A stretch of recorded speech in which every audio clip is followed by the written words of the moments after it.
We got the chance to catch up with Buffett last night and just asked him about the earnings. You know that the street was disappointed by what they saw with IBM's earnings, and I asked him if he was too. Here's what he had to say. Well, no, I wouldn't say the specific earnings disappointed me, but I would say that I don't value IBM the same way that I did 6 years ago when I started buying it. I mean, overall, I think the 6 years that I've revalued it somewhat downward. And matter of fact, when I got up over at 180, we actually sold a reasonable amount of stock. You sold a reasonable amount of IBM? Right. Last that I had seen, you owned something like $13 or $14 billion worth of IBM. How Well, it depends on the price. how much? I'm trying to think back the number of shares. We owned about 81 million shares. Okay. Yeah, and when it got over 180, compared $180 to a share. Yeah, $180, and compared to the valuation then that I thought was appropriate and other things, we started selling some stock, and some of that was sold in the first quarter. Most of it was sold in the first quarter. Some was sold in the second quarter. How much did you sell? We sold about 30%. 30% of the shares? You owned about 9% of the shares outstanding of IBM. Well, if you look at it this way, we had 81 million shares. Yeah. So we probably sold in the area of 24, 25 million shares.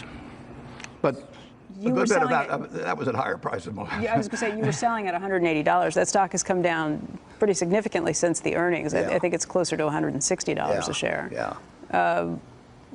Would you still sell? What? I don't think we'll be selling. Why? In fact, we could buy. I mean, I continuously look at what they do. I look at the price of the stock when it was over 180, and I looked at what was happening and everything. They've run into some very tough competition. Warren, why are you telling us this? Well, because the 13F is coming out in a week, and we're going to have the annual meeting. And if questions came up about IBM, I would feel like I shouldn't get cute in terms of having it a week later. People look back and say, well, what was he saying at the meeting? Right. So have you talked to IBM about this at all? Ginny Rometty was out a few weeks ago, and actually they had some stock watch. I don't know whether your viewers are probably familiar with it, but there are some stock watch firms. I don't even know their names.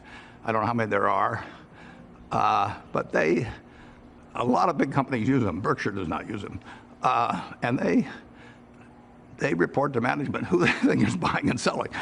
In fact, I don't think I've ever even read a story on them or anything. I think it'd be very interesting just to know who they are, how much they charge, how they get their information, because we've had that happen 4 or 5 times that a management will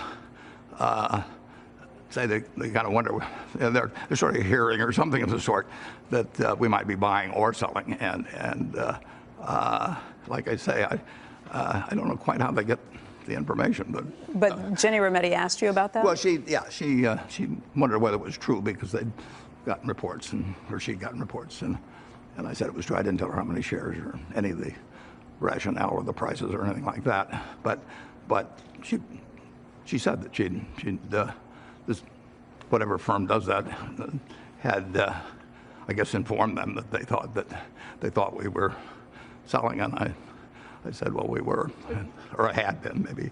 Can you tell us again why you sold the shares, though? Because $180 doesn't seem like it's a ridiculously expensive price, considering where you started buying the stock and where you've held it. Well, where you buy it doesn't make any difference. Stock doesn't know what you paid for it.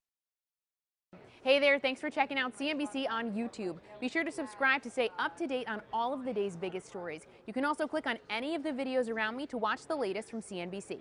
Thanks for watching.